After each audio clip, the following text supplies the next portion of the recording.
बिस्मिल्लाहिर्रहमानिर्रहीम अल्हम्दुलिल्लाहि वहदा वस्सलातु वस्सलामु अला मन ला नबिय्य बअदा अम्मा बाद। एक अहम सवाल ये आया हुआ है कि जिन जानवरों की कुर्बानी जायज़ नहीं है तफसील से बताएं, बड़ी मेहरबानी होगी। देखिए, बहुत सारे जानवर ऐसे हैं जिनकी कुर्बानी दुरुस्त नहीं। ऐबदार जानवर की कुर्बानी दुरुस्त नहीं, लेकिन अगर ज़बह के वक्त तड़पने और कूदने से ऐबदार हो गया तो कुछ मज़ायका नहीं, उसकी कुर्बानी कर सकते हैं। इसी तरह से जिस जानवर की नाक कटी हुई हो उसकी कुर्बानी दुरुस्त नहीं, और जिस जानवर की ज़ुबान कटी हुई हो जिससे वो चारा यानी घास वगैरह ना खा सके उसकी कुर्बानी दुरुस्त नहीं। अगर भेड़, बकरी और दुम्बी के एक थन से दूध ना उतरता हो तो उसकी भी कुर्बानी दुरुस्त नहीं। अगर भैंस, गाय और ऊँटनी के दो थनों से दूध ना उतरता हो तो उसकी भी कुर्बानी दुरुस्त नहीं। जिस जानवर का थन कटा हुआ हो या इस तरह से ज़ख्मी हो कि बच्चे को दूध ना पिला सके तो उसकी भी कुर्बानी दुरुस्त नहीं। जिस जानवर का मर्ज़ ज़ाहिर हो, दिख रहा हो, उसकी भी कुर्बानी दुरुस्त नहीं। खुनसा बकरी की कुर्बानी दुरुस्त नहीं, और खुनसा कहते हैं कि जिसमें बकरे जैसी अलामतें भी हों और बकरी जैसी अलामतें भी हों तो उसकी कुर्बानी दुरुस्त नहीं है।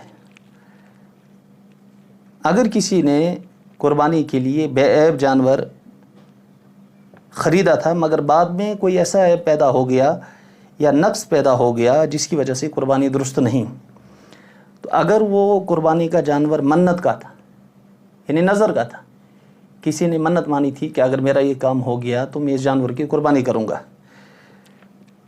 तो अगर मन्नत का जानवर था तो उसकी जगह बेऐब जानवर को ख़रीद कर कुर्बानी करना ज़रूरी है, ख़्वाह वो शख्स मालदार हो, अमीर हो या गरीब हो।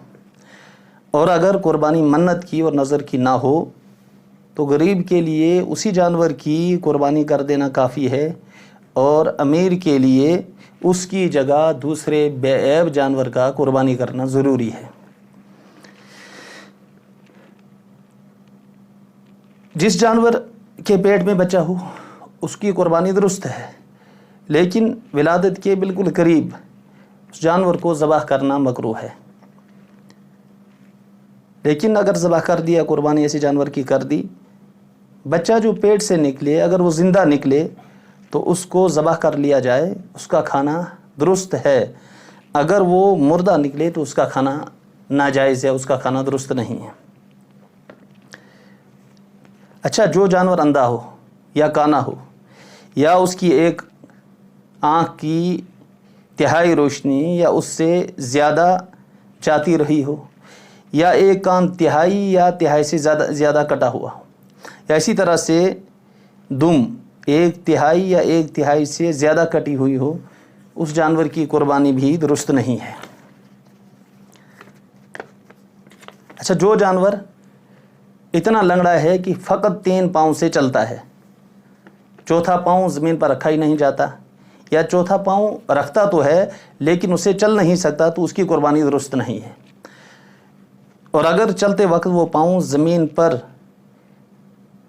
सहारा दे करके चलता है और ऐसा लगता है कि इस पाँव के ज़रिए से इसको सहारा मिल रहा है, लंगड़ा कर इस पाँव के ज़रिए से चलता है, तो उसको जानवर की कुर्बानी दुरुस्त है।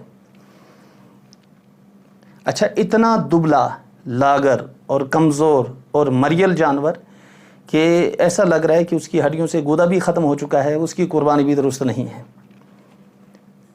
जिस जानवर के दांत बिल्कुल ना हों उसकी भी कुर्बानी दुरुस्त नहीं है।